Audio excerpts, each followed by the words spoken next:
Law of conservation of mass के बाद अब हमारे पास नेक्स्ट लॉ है जिसका नाम है law of constant proportions. Law of constant proportions scientist हैं जिनका नाम है जोसेफ फ्रॉस्ट।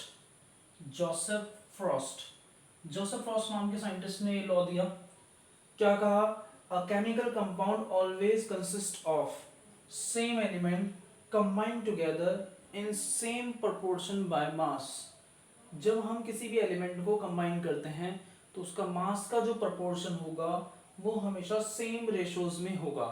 इसका क्या मतलब है कि जैसे वाटर है हमारे पास, water means H2O is a compound which always consist of the same two elements hydrogen and oxygen, यानी दो एलिमेंट से मिलके बन रहा है हाइड्रोजन और ऑक्सीजन से मिलके, क्योंकि H2O का फॉर्मूला H ये होता है, वाटर, ये वाटर है हमारे पास, तो H से मिलके बन रहा है और O से मिलके बन रहा है, combined together in the same constant proportion of 1:8। इसका मतलब है अब H2O का जो रेशो होगा कांस्टेंट प्रोपोर्शन होगा, हाइड्रोजन का मास होता है ऑलवेज 1 और ऑक्सीजन का मास होता है ऑलवेज 8।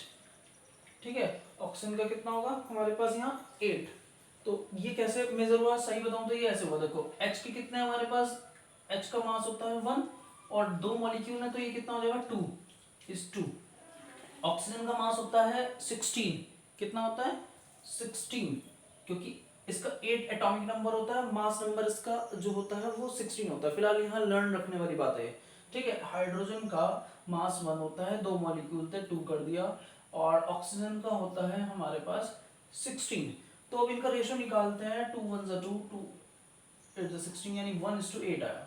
तो रेशो क्या है हमारे पास 1:8। अब समझ आया ना ये 1:8 कैसे लिखा मैंने, तो 1:8 बाय मास हमारे पास निकल के आ गया। तो इस तरह से कांस्टेंट प्रोपोर्शंस होंगे हर एक कंपाउंड के।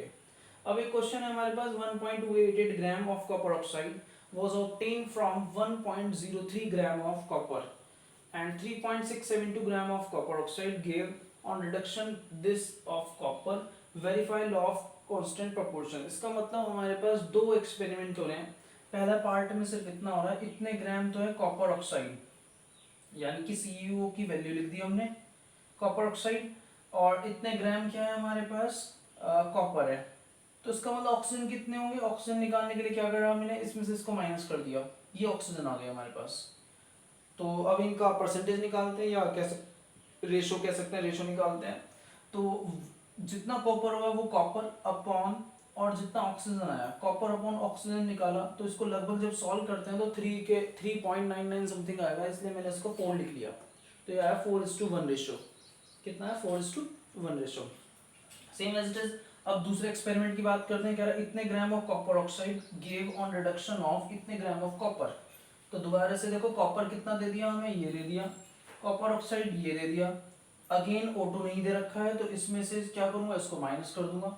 जब माइनस करता हूँ तो ये वैल्यू आई, दोबारा सेम काम किया, कॉपर अपॉन जो ऑक्सीजन की वैल्यू आई वो लिखा, इसको डिवाइड करा, ये भी लगभग 4:1 आया। तो दोनों कंडीशन में सेम प्रोपोर्शंस हमारे पास निकल के आ रहे हैं, जिसे हम लॉ ऑफ कांस्टेंट प्रोपोर्शंस नाम देंगे।